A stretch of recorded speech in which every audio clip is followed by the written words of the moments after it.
Real life. Now, the world, without wasting time, the world is changing faster than most people realize. Not because politics is shifting, but because the underlying systems of power are being rewritten. We are entering a century defined by sovereignty, capital, infrastructure, and competence, not ideology. And so I give you a clear map of the forces shaping the next 50 years. First, we start with the future of sovereignty. Now, sovereignty is no longer just about borders or government, it is about control over systems, which is digital, financial, infrastructural, and cultural as well. Nations that master these systems will rise, and naturally, nations that do not will be shaped by those who do. We are moving from political sovereignty to capital sovereignty, data sovereignty, and infrastructure sovereignty. This is the new battleground. Two, capital as a force of nature.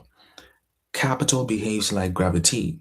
It flows toward competence, stability, and opportunity. The the countries that understand this and design systems to attract and retain capital will dominate the next century. Sovereign wealth funds are becoming superpowers. Private capital networks also becoming governance structures. And capital flows, I beg your pardon, are becoming geopolitical signals. That is, if you want to understand the future, you just have to follow the capital. Now, three, Africa's strategic future. Now, people say Africa is not just rising, it is becoming central. But the truth is, Africa has always been central. A young population, a resource rich continent, a growing technological base, and also a strategic position between global power blocks. The question is not if Africa will matter. The question is which African nation or nations will build sovereign leverage and which will be shaped by external capital. The next 30 years will determine Africa's place in the global order. For geopolitical realignment. Now, the world is reorganizing into new clusters of power. The US China rivalry is reshaping global alliances. BRICS is building alternative systems. Energy corridors are becoming the new Silk Road. Critical minerals are becoming the new oil. We are moving from a unipolar world to a multipolar or multiplex world. That is a world of overlapping power centers.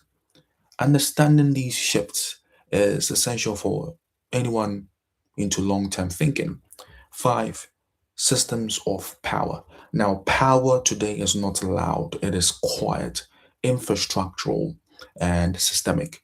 It lives in supply chains, data cables, ports and pipelines, capital networks, technological standards, institutional competence. Power is no longer about who speaks the loudest, but it is about who designs the systems others depend on. Six, the the sovereign individual. Now, as states evolve, individuals are gaining new forms of leverage. Skills are becoming sovereign. Networks are becoming sovereign. Capital is also becoming sovereign. And identity as well is also becoming sovereign. Now, the individuals who understand this shift or who make this shift will operate with more freedom, more leverage, and more opportunity than any generation before them. Seven, the future of work, wealth, and value.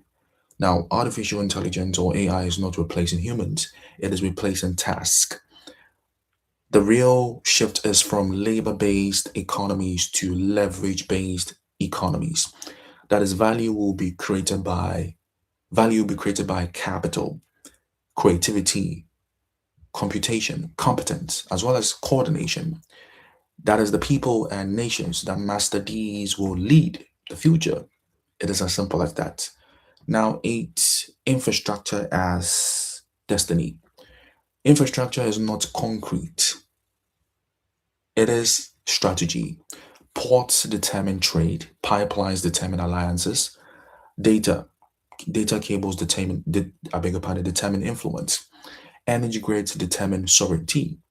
Nations that build strategic influence will therefore shape the world. Nations that do not will be shaped by those who do. It is a natural course. Now, nine, the age of strategic competence. Look, we are entering a competence driven century. Countries with strong institutions, skilled populations, and strategic clarity will rise.